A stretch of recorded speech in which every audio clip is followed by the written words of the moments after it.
Welcome back to the program. We are joined again by Marta Gavrышко, a Ukrainian historian and scholar of Holocaust studies and Ukrainian nationalism, currently working in the United States. So thank you for coming back on the program. Happy to be here. Thank you. So recently we saw the Ukrainian state, led by Zelensky, giving full state honors to Andrei Melnik, and his remains were then, were repatriated and reburied in Ukraine. You have come out and criticized this very fiercely. I was wondering if you can give some context to what is actually happening because this is not the first instance of, I guess, let's call it whitewashing and paying tribute to quite dubious historical figures. Yes, but this event is really turning point in national politics of memory in Ukraine. Why? For several reasons.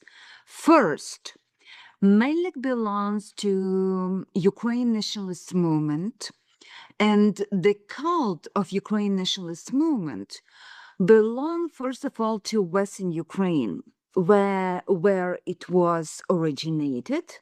And when Ukraine obtained independence in 1991, this glorious cult of freedom fighters, members of Ukraine Nationalist Underground and Ukraine Insurgent Army, UPAM, flourished and monuments appeared.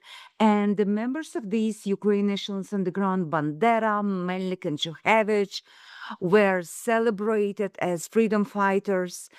But after Maidan Revolution, this cult steadily became more obvious in central Ukraine, let's say. But now, thanks to Zelensky, this cult became more and more obvious on the nation-state level.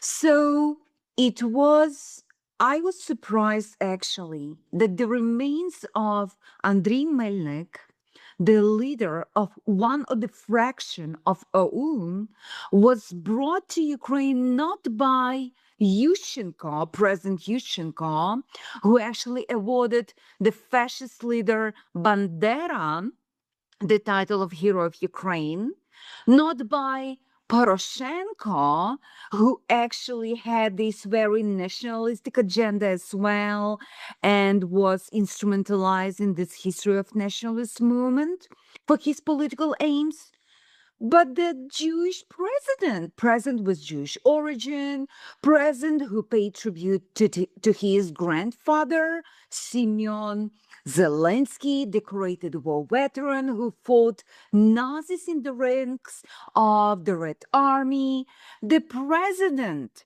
whose relatives were killed by Nazi collaborators. And now he's bringing Andriy Melnik, who was himself a Nazi collaborator, whose people, subordinates, collaborated with Nazis in the ranks of auxiliary police. It means that they were hunting Jews as a policeman, they guarded ghettos, then they convoyed Jews to the killing sites, and they participated in shootings of the Jews. And also Andriy Melnik was a proponent of creating a Waffen-SS Division Galicia. The members of Waffen-SS Division Galicia paid tribute to Hitler. They participated in in suppression of anti-Nazi partisan struggle in Slovakia and former Yugoslavia. So why the hell president with such a background, with such an ideology and worldview will bring this Nazi collaborator to Ukraine. And when I, Holocaust scholar, the scholar of Ukraine nationalist movement, a Jewish myself, a granddaughter of Polish woman, saw the president kneeling in front of the grave of Nazi collaborator, I was ashamed. I was furious. I couldn't understand why the discussion even happened. It wasn't organized, even public discussion. Do we need in democratic Ukraine such a national hero whose people participated in the killing of their Jewish neighbors? So I was really surprised why now and why it happened under Zelensky president. And the second reason, Zelensky as a comedian in his 1950s quartal, his entire career was built on making fun of Ukraine nationalism. When you see their sketches about Lviv and, Ukraine nationalists and their anti-Semitism and their chauvinism, they often made fun of all this. And now Zelensky is standing there with this, face and, pretend that he knows the history of Ukraine nationalist movement, very complex history, and all these war crimes and crimes against humanity perpetrated by the members of Ukraine nationalist underground movement. Oh, give me a break. And I was so frustrated. But also what is very, very important, the silence of Ukraine historians and the silence of Ukraine intelligentsia. This silence started to be constructed back then 10 years ago when memory laws were adopted under Poroshenko. According to one of these memory laws, so-called dehumanization law, members of OUN and UPA were recognized as fighters for Ukraine independence. And they really were the fighters for Ukraine independence. But two critical questions are still on the table. What kind of Ukraine state they desired, and it was a authoritarian state, ethnic state. That's why they perpetrated ethnic violence against Jews, against Russians, and against Poles. And the second questions, with what tools? And these tools was this brutal ethnic violence against civilian neighbors, elderly people, civilian kids, against women. And this brutality took lives dozens of their neighbors. So what we are glorifying today, we are claiming that we are protecting freedom and democracy. Ukraine government is claiming that Ukraine is moving toward the family of nation, Europe family of nation, where human rights and human life and human dignity is the most important. So why now you are celebrating Nazi collaborators? Why now, after decades of existence of Ukraine independent state? Why now? And we understand why now, because Ukraine, instead of the Soviet myth, is creating nationalist myth in order to mobilize society on the war against Russia. And we understand that 7 million Ukrainians fought against Nazis nowadays are fallen heroes. They are marked sometimes even as Soviet collaborators, as occupiers, And those Nazi collaborators, 300,000 thousands of them, and only 100,000 were in Ukraine nationalist underground, now are perceived as national heroes? What is that? 73% of Ukrainians voted against this in 2019. And now they're afraid even to raise their voices against this. And nobody is asking them about their opinion because public discussion wasn't organized. The office of the president just told Ukrainians, we will bring this guy to Ukraine. It was just, information. Just public was just informed. No public discussion. No critical, thinking about this. Do we need this Nazi hero on Ukraine's soil? Do we need such hero? What does it mean for our future? What does it mean to present Ukraine? And another issue, which was very striking. Ukraine army nowadays is approximately 1 million people and 120 brigades. Why only one brigade? The 3rd Assault Brigade, which is rooted in Nazi Azov movement, was present there. And among those guys were people with problematic worldview. For example, the guy with the nickname McGregor, who posed with Warsange, Nazi symbol. The guy who is a frontman of the band Sokira Peruna, which has the song 6 million words of lie, which is about Holocaust denial, and all those guys were present in this high, in this state funeral with this top military and state officials.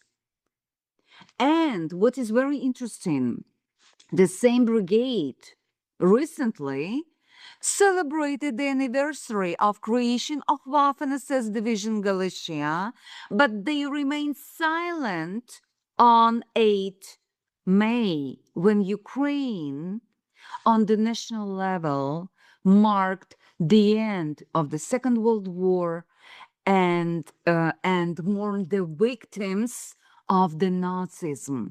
And Ukraine lost approximately 10 million people in the Second World War. Not even a word from this brigade. And this brigade formed a 3rd Army Corps, approximately 50,000 people. They remained silent.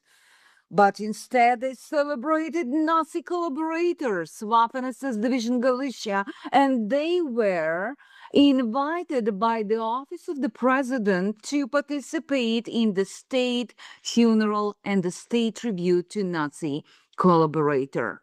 So it's not just some funeral. It's not just some event. It's a very problematic sign and symptom of memory politics in Ukraine that turn into World War II revisionism, Holocaust distortion, and Nazi apology.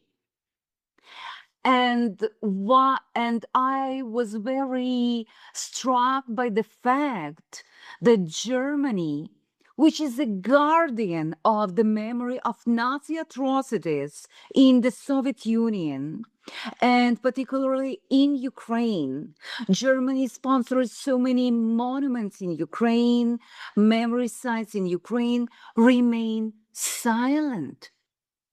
Not a statement. Not a word. Mainstream German media are not critical even about this.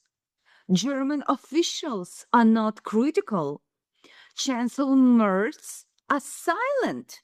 Why they see IDF as a far-right neo-Nazi movement, but don't see that Ukraine government is celebrating neo-Nazis and invite them to celebrate Nazi collaborator, to glorify Nazi collaborator openly. What is going on? We should all ask this question. What is going on in Ukraine and where Ukraine is heading with this kind of memory politics?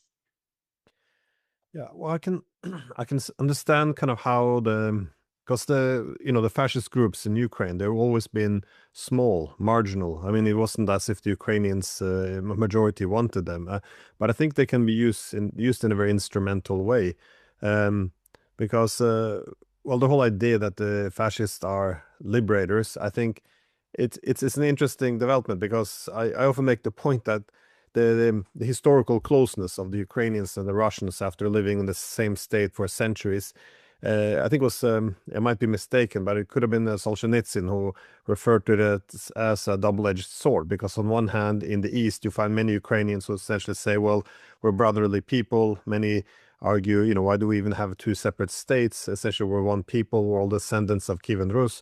But then in the western parts, there's many, and I would add quite reasonably, who argue that, well, this closeness also can diminish our sovereignty. That is, if you're all the same, why do we have our own state? So they can see this this history as being a threat to sovereignty. So any anti-Russian narrative, essentially, that presents the Russians as being the the inheritors of the Mongols, for example, the Golden Horde, the Asiatics, while the Ukrainians represent the real, Aryan Europeans. That's a good way of solidifying, I guess, a distinctive identity. So I can see the pragmatism of this. I'm not condoning fascist ideology, just to make it clear. But I think also, if you look at why Germany would be quiet, because you pointed out Germany, I think it's important that when the Germans defeated the Russians in the First World War, you had it was ended with the Brest-Litovsk Treaty. It was again represented as Germany liberating the Ukrainians, but in reality, every historian agreed that this was simply taking Ukrainians from being part of the Russian Empire to being a vassal of the Germans. And then, of course, afterwards, the Germans were defeated. And then we have Second World War, and we see the Germans yet again. They see all this nationalist, and they think in Ukraine, who wants to have a greater distance from Russia. They see, a tool essentially they can use. So they begin to cooperate with many. You see then a lot among the Ukrainian nationalists, many beginning to become integrated into the fascist ideology. And now I would argue a third time, we see again after the Cold War, that is, our goal in was to create a collective hegemon. We're going to unify all of Europe eventually under EU and NATO, either as member or de facto members, except for Russia. So creating a Europe without Russia. This means de-Russifying the continent. And suddenly, I think the fascist groups in Ukraine, they become our natural partners, because they want to de-Russify Ukraine. We want to de-Russify Europe. Or when I say we, I mean our political leaders. So it kind of goes without saying that this, there's a common interest. I'm not saying that the Western leaders have subscribed to Nazi ideology. It's a bit like whitewashing Giuliani in Syria. We can be friends with jihadists. We can be friends with fascists. As long as they serve a goal. So again, I think it's instrumental. But what's your takeaway of the way the Western media has addressed this? Because in Poland, there's outrage because of all the Poles that were killed by Ukrainian fascists during World War II. But I'm looking at the Western European media especially, and there's, crickets. There's nothing there. I read some, I think it was New York Times, when they said, a divisive historical figure about Andrei Milnik, which is a weird way, they can call Hitler divisive as well if they want, but this is what's your takeaway? Yeah, controversial. They also, I saw some controversial, they can say, What I can say, so we had this burial of Melnik, and the next day, Zelensky awarded to one military unit this title, Heroes of UPA, Ukraine Insurgent Army. And then Poland was very offended, and we had this series of protests from Polish officials, especially President Nawrocki, Polish President Nawrocki. He said that he will strip Zelensky of this high state honor. This white eagle. Then we had this statement from Prime Minister Tusk. He said that this decision harms the memory of victims of UPA because, according to Polish this Institute of their Institute of National Memory, there were at least 100,000 Polish civilians killed by Ukraine Insurgent Army, UPA, in Eastern Galicia and Volhynia during the Second World War.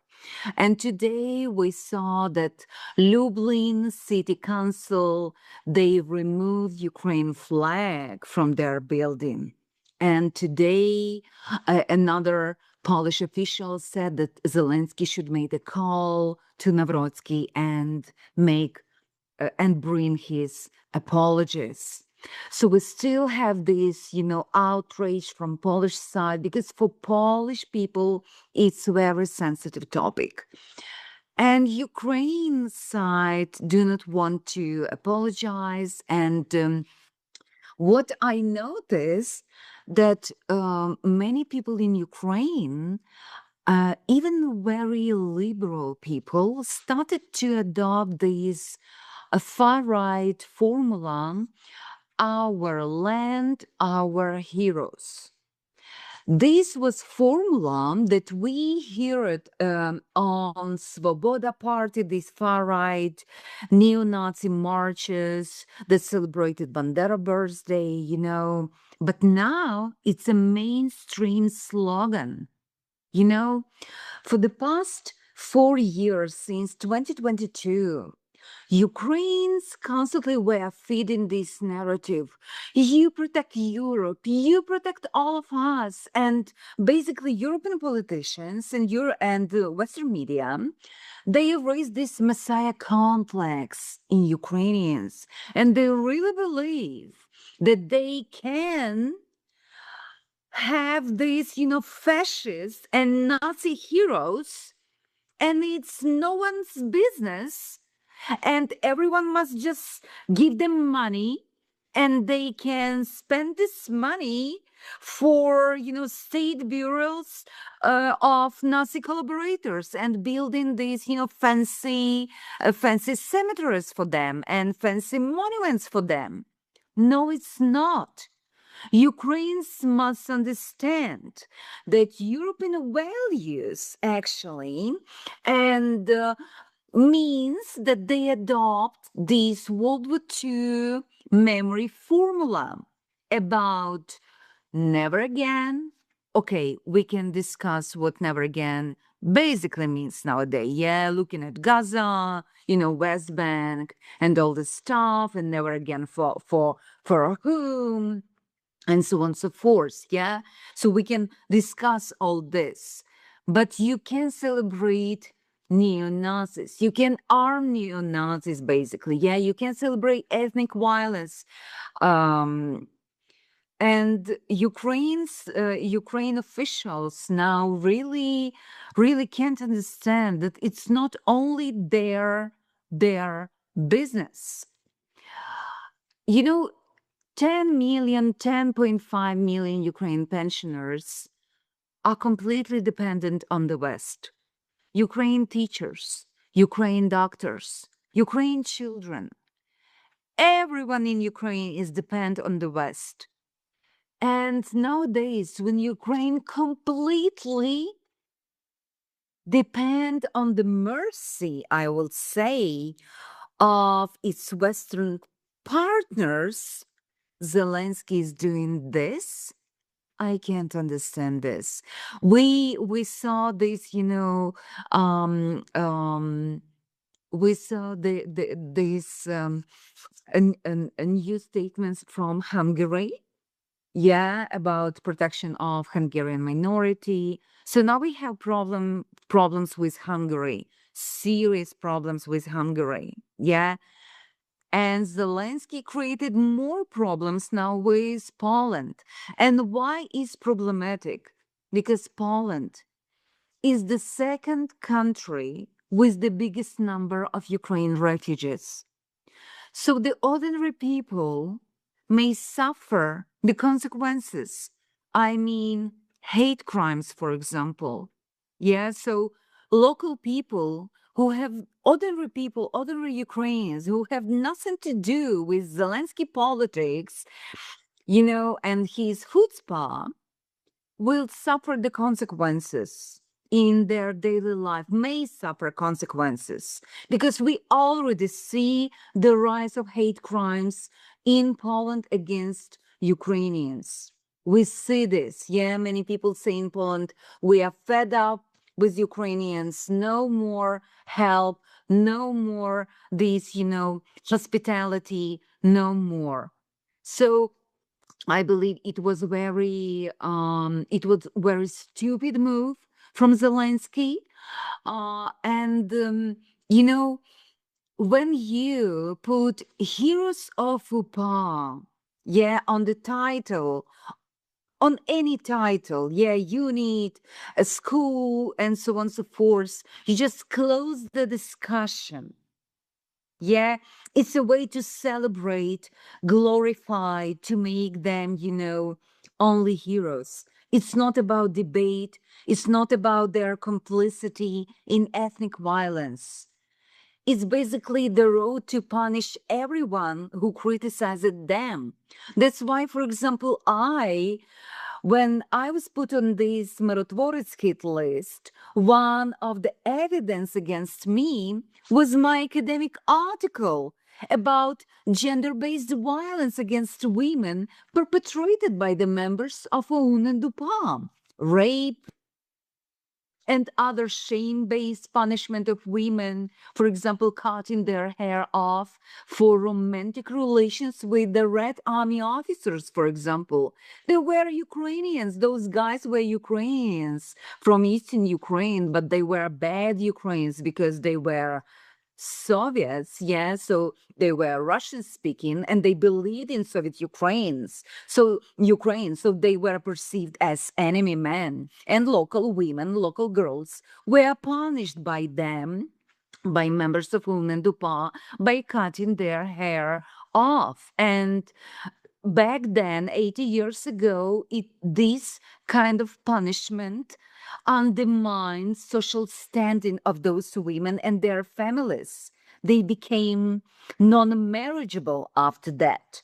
So it became tragedy for those women, especially in rural areas, in their villages. And this article, and they killed Polish women, for example, or raped them. They killed those women from Eastern Ukraine who were sent to Western Ukraine. And when I published this article, I was punished basically for this article. So every single historian now who is trying to preserve critical thinking about OUN and UPA has no prospect of academic career in Ukraine. It will be stigmatized, it will be stripped of its job, and it will be basically removed from, stripped of any prospects in Ukraine, in this kind of Ukraine. So I believe it's very, very problematic. These kind of developments in Ukraine is very problematic. And it's not about, some specific field of research or some specific academics and historians. It's about a state of society where war criminals and those who perpetrated war crimes against innocent children, women, elderly, are celebrated as heroes, as national heroes. it's very problematic. Yeah, well, this is the thing. Well, before I said there could be some strategic advantage in leaning into the nationalist narratives, as a wartime strategy, and also to, I guess, reorient Ukraine away from Russia. But if I was advising the Ukrainian government, I would say it would also lead to some predictable strategic problems. One, when you dehumanize millions of Ukrainians themselves, this has, you can't really have a cohesive society. And even with the war fighting, it impacts because now there's, all these people who are, either millions who fled the Ukraine or people are in hiding in Ukraine who do not, they don't see necessarily the incentive in fighting, for a government that views them as second-rate citizens and essentially call their own language, their mother tongue to be, make them criminals and traitors. So it's, Arostovich, who, former advisor to Zelensky, he actually made this point. I know he has shifted his position more than once, but I thought this was a sound one. It's, well, the argument on itself, irrespective of who came with it, it is quite reasonable. That is, this was a key mistake. They could have had millions of patriots wanting to defend the homeland, but when the homeland's defined in this extreme nationalist terms, millions of people were will essentially turn their back on it. This is not a strategic move, but also, of course, the second was alienating important partners. Now, I know a lot of Western governments have done their very best to look the other way, but there's still some people who are asking questions. So what are we doing here? Why? We're keeping told in the West that no, well, Zelensky is Jewish. This is all Russian propaganda. But then we get the media reports. We see the fascist symbols adopted by the army. We see both Poland, Israel, both express outrage about these fascist symbols, and reviving the fascist memories. It's hard to.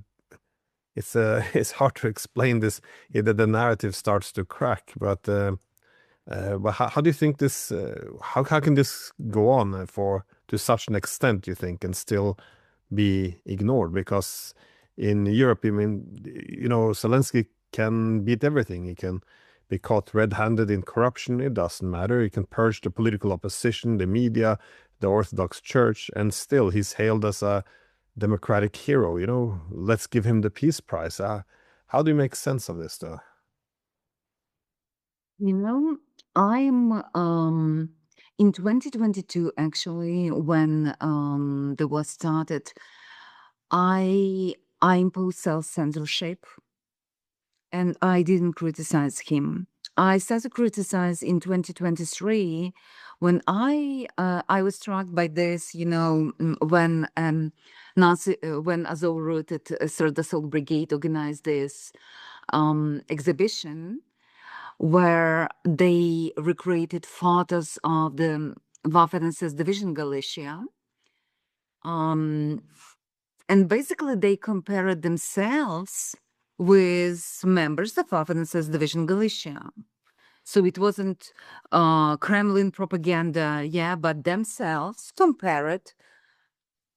themselves compared their fighters to those who fought for Nazis, and served Nazi cause.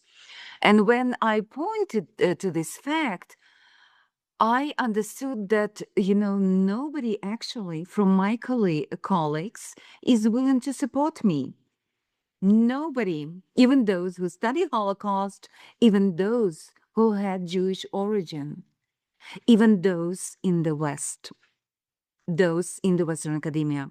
And it was very interesting phenomenon for me. They explained to me that it's not the right time to criticize Ukraine government because all these are important. Those talks are very important. But these problems are minor in comparison to Russian aggression, and they must be postponed until Ukraine's victory. And I told them that you will be terrified by the society that you will build by your silence. You will be terrified by this society. And now, couple years later, what we see.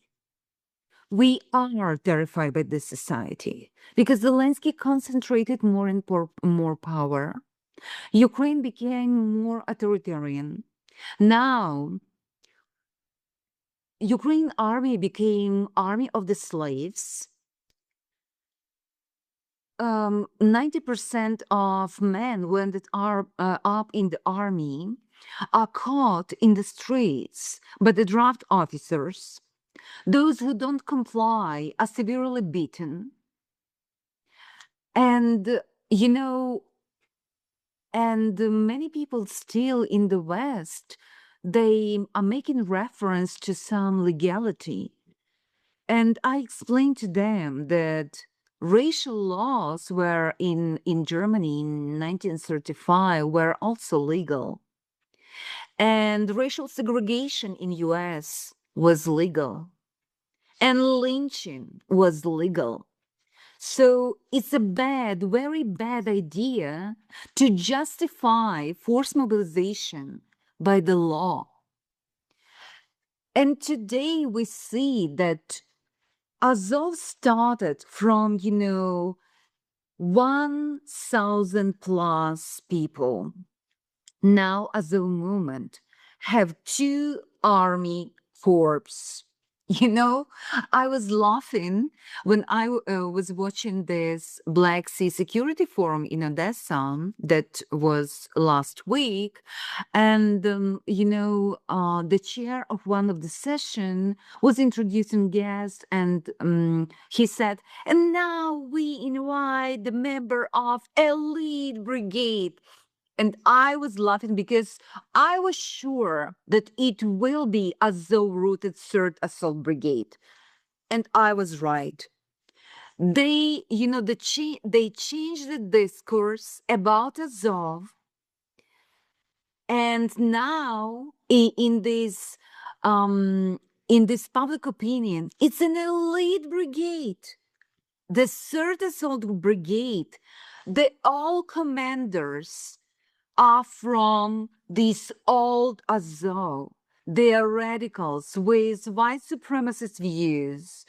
Now they advocate with very racist and chauvinistic slogans against labor migrants. They are misogynists, they are very racist, they are anti-Semitic, and they still call them elite brigade. So now we have 2 corps formed from Azov movements.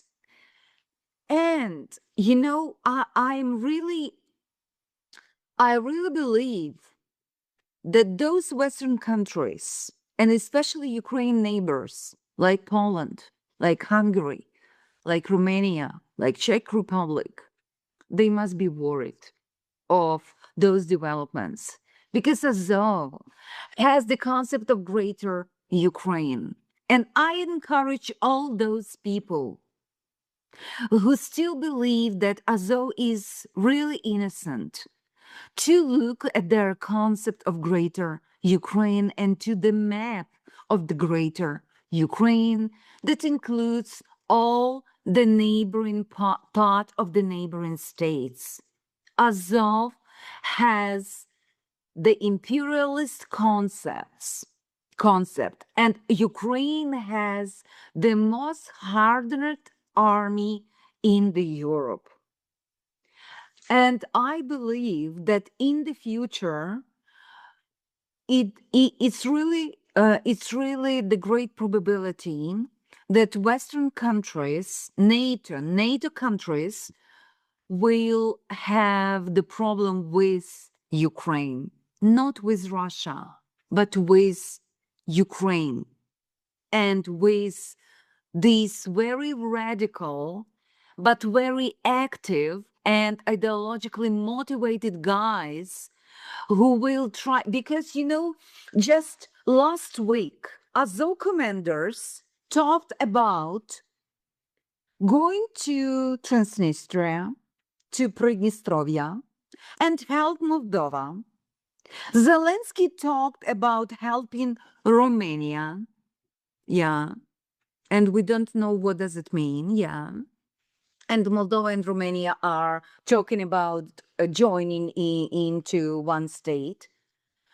And, they are threatening Belarus, for example. Also, we are hearing talks about locating some brigades in Baltic states to protect, Ukraine, in order to protect Ukraine. We are hearing these talks now from high-level top Ukraine commanders. Just listen to them. Just listen what they are talking about, and they are really, really, they have really great military experience, combat experience, and they have a great NATO weapon. Yeah, and in comparison to Polish army and to army of other NATO countries, they have great military combat experience, war experience. So I'm not optimistic.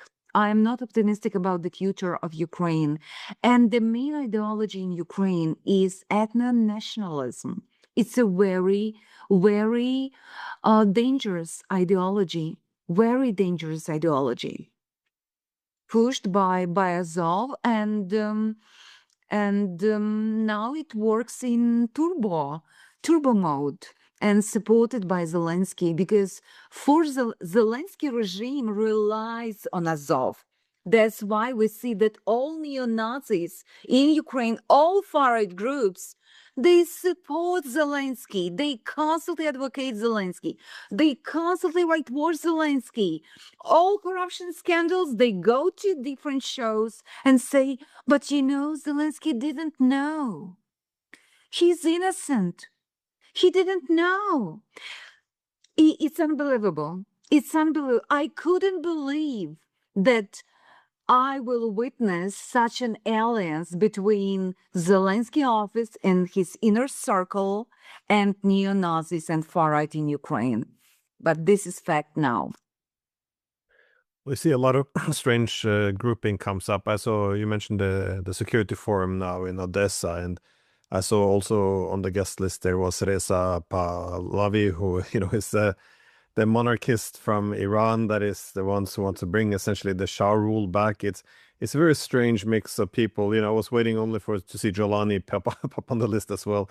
But I agree. I think the idea that can just take this kind of group and use them as an instrument to achieve some strategic objective, it's very dangerous. And as you said, it can corrupt the entire collective consciousness of Ukraine. I mean, if you want to save Ukraine, I don't think putting these people, the banderas, to essentially define the Ukrainian soul, if you will, that this is, you would might end up killing it. So it's and also, if you look in Germany during World War I, they sent Lenin in to the Russian Empire because they hoped that Exactly. if you have a communist revolution, this would take them out of World War I. Well, now you have Bolsheviks ruling Russia for the next few decades. Same as supporting Bin Laden to fight the Soviets. Then later on, then you have the jihadists, global terror. So it's you can see we're sowing problems for the future here, but it's very difficult to even criticize Nazis anymore, even in Western Europe, because in political propaganda, you want to often divide everything into two simple binaries. That is, you're supporting the Russian invasion of Ukraine and all the horrors it has caused, or you're supporting Ukraine by not criticizing it. So if you criticize the celebration of fascist groups, then you're undermining the standing of Ukraine, which means then you're taking Russia's side. If you're showing some empathy towards, or even reporting on the Ukrainians which are dragged out of their homes, the busification sent to the front to die, well, then you're also taking Russia's side. If you point to the fact that majority of Ukrainians want negotiations, indeed, that in 2019 as well, the majority voted for peace, well, then you're also taking Russia's side, because this is taking credibility away from the government. So, what's considered pro-Ukrainian now in Europe is essentially, to ignore the will of the Ukrainians and just, don't boycott the diplomacy, just send more weapons in and fight to the last Ukrainian. It's kind of a gruesome thing. And even in this country, I'm in Norway, and this politician is the head of the Committee on Foreign and Defense Affairs in Parliament. He goes to Ukraine, he takes picture with Bilecki, and then posted on his, this is the guy who's, before the Russian invasion, you had British media, all media reporting quotes from him that he said the mission of Ukraine is to lead the white race against the Jews and the Untermensch, like there's no way you can whitewash these comments. They've done their best. But also, when also then greeting, of course, Azov members with, their, with all their logo symbols on in the parliament. And this is considered to be pro-Ukrainian. I mean, I think it's shameful for Norway and shameful for Ukraine. These people don't represent us in any way. But Boris Johnson did the same, waving the big Azov flag in the British Parliament. I mean, our forefathers must be spinning in their graves. This is just, And also, it doesn't, I mean, if it did something at least to help Ukraine, that would be one thing. But imagine if you're sitting in Moscow now and you see this, you're essentially now thinking, well, all this historical Russian territories, all the millions of Russians who now, live in Ukraine, the social contract has been broken. They're not allowed to represent them anymore. We'll take all the territory back. I mean, at least when the war began, there was a more modest rhetoric from Moscow. These days, they refer to Ukraine as country 404, so-called Ukraine. Is becoming quite aggressive, failing to even recognize not just the government but the legitimacy of Ukraine as a country. This is a disaster. Which it should be toned down. Instead, we're just encouraging the worst instincts, which will get the worst possible reactions. It's hard to understand where this is going. But I guess, that's my last question. How sustainable do you think this is? Because, I can understand a lot of Ukrainians get caught up. They're invaded. They lost a lot of men, territories lost, infrastructure being destroyed. I guess I can understand the logic that, with the war being the main priority, all these other things, we push it aside. We'll deal with it later. At least this is the sentiment, I think, among the Western political class. But how durable do you think this is? Do you see any cracks? Western media. So nowadays, Zelensky recently told Ukraine media that probably we can expect that until the end of this year, the war will end. But in reality, Western media published information based on their sources that Zelensky is preparing for 2 and 3 more years of war. So basically, this narrative about half a year of war is for Ukraine audience, only for Ukraine audience. It's about, please wait a couple more months. Everything will be okay. Everything will be okay. We will deal with this. We will get money. We will reform draft office centers. They will be more polite.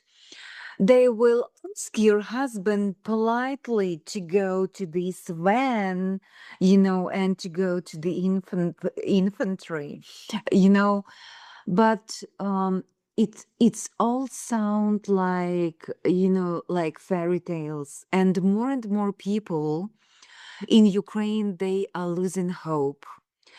I'm talking to all my relatives in Ukraine, and it's like a never-ending nightmare. And what we see that those people who now are trying to escape from Ukraine are mostly men, not even women, but men. Because nowadays the main objective for people is to survive, and for men to survive this war is getting, the task on. It just, you can't do this because those hunters are everywhere, in the bus stops, in the street, in gyms, in hospitals, everywhere. You go, to grocery stores and you are kidnapped. You go to your dentist and you are kidnapped. You are not safe anywhere. And Ukraine men are most vulnerable. We have this feminist mantra that women and children are more vulnerable in the war. But nowadays we observe how men are vulnerable. Their bodily integrity is completely violated. When we see this harsh scene, how they are beaten, how they are brutalized, it's just unbelievable. And nobody asked them, do you want to die for this corrupt state? That's why I have no hope Ukraine is turning into private military company of the West. And the return to this Black Sea Security Forum, when I listened to Senator Kelly and Blumenthal, they want to fight. They still feeding Ukrainians with these, fairy tales about, you are close to the victory. Just keep going. And I listened to Kellogg, and he's talking about these enormous, sufferings of Russia and losses of Russia, and nothing about Ukraine losses. Nothing about, and I'm tracing losses of my city and Lviv region every single day. And every single day, 5 names, 6 names, up to 8 names every single day. And nobody count them. They are just numbers. And for Kellogg, Kelly, Blumenthal, and others neocons who advocate the interests of merchants of death and arms sellers, arms producers, those people don't exist. They are just numbers. And they even don't dare to name these numbers. They don't even talk about these numbers. They never mentioned even these numbers because those numbers are also terrifying. The losses of Ukraine. They never talk about deserters. Even official numbers, 300,000 of deserters and those who went AWOL. This is huge numbers. Nobody is talking about them on these security forums. Nobody is talking about the price. Nobody is talking that Zelensky can protect civilians from drones attacks and from bombs attacks. Nobody is talking about that. And nobody is talking that Ukraine is also targeting civilians like it was in Starobelsk. And those students were Ukrainians, born in Ukraine and raised in Ukraine. And now in Ukraine, military discourse, media discourse, they are called collaborators. Just collaborators who are not deserving our pity. They are just collateral damage. And Mиротворец hit website even put teachers of the Starobelsk college, several teachers on their website, accusing them of collaboration with Russia. So basically, Ukraine people are raised in this hatred even towards their own people. So when I hear this, these words from Zelensky, we will not leave our people. We will not leave Donbass because they are our people. No, it has nothing to do with Donbass, and it has nothing to do with the people. He just don't want war to stop, because stopping war for him means losing the power. and losing the source of profit for him and his inner circle. So I'm not optimistic about Ukraine, and I'm very concerned about this society that Ukraine is building. This highly militarized society, ethno-nationalistic society, very chauvinistic society, full of hate and full of censorship. I don't want, this kind of future for Ukrainian children. That's why I took my child, and every single day I'm happy that I save my child from this.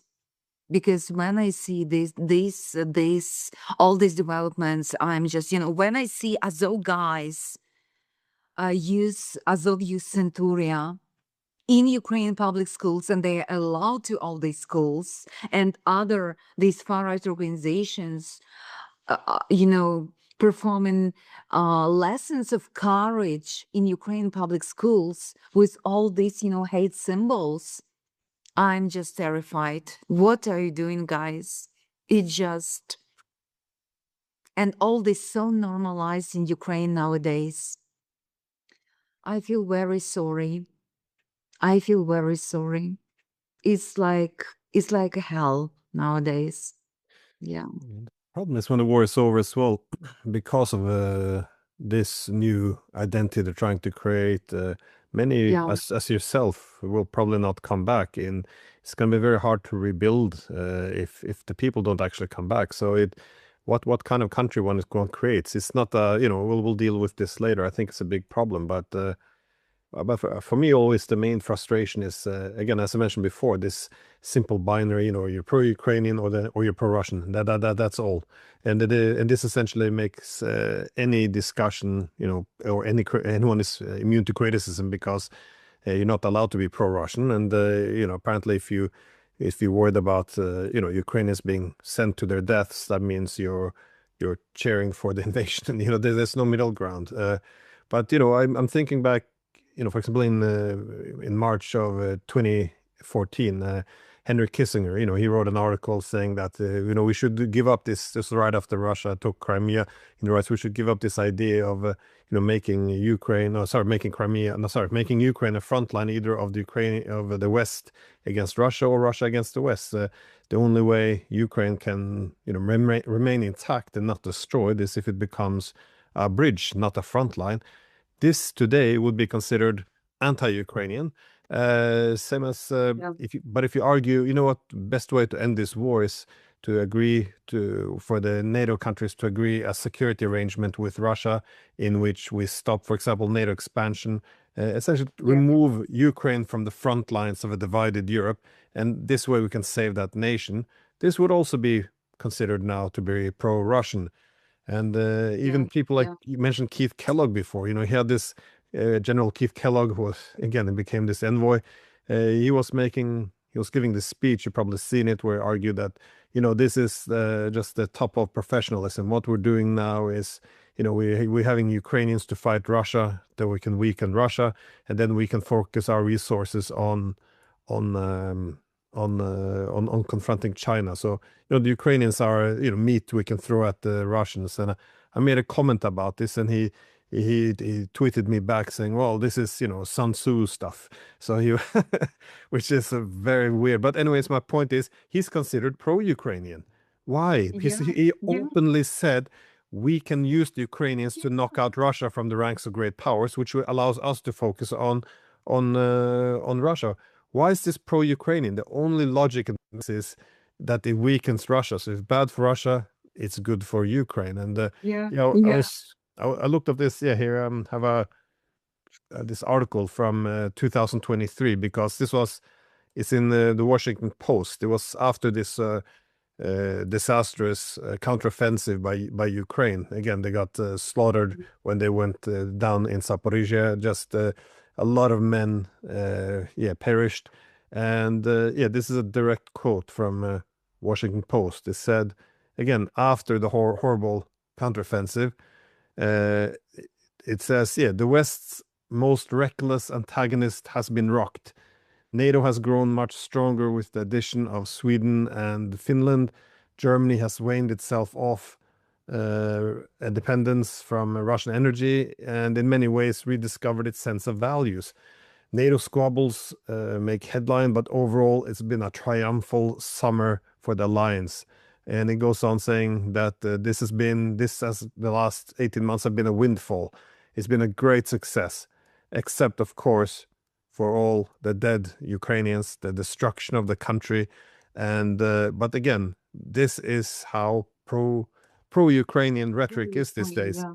And if you criticize this, saying then they can't win, why are we continuing to do this? Well, that's a Russian pro-Russian argument, and you're a traitor. It's Yeah. I have never seen political propaganda like this in my lifetime. It's quite extraordinary. But Yeah. anyways, any final thoughts before we wrap up?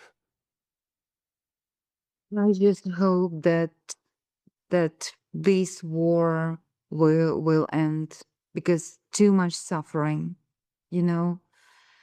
And I hope that, show like yours and other will undermine this mainstream discourse, hawkish discourse in the West that keep feeding this war and present this as pro-Ukraine, actually. Yeah. Because I'm and many people in Ukraine are tired of this. Yeah. Let's hope for the better. Yeah. I agree.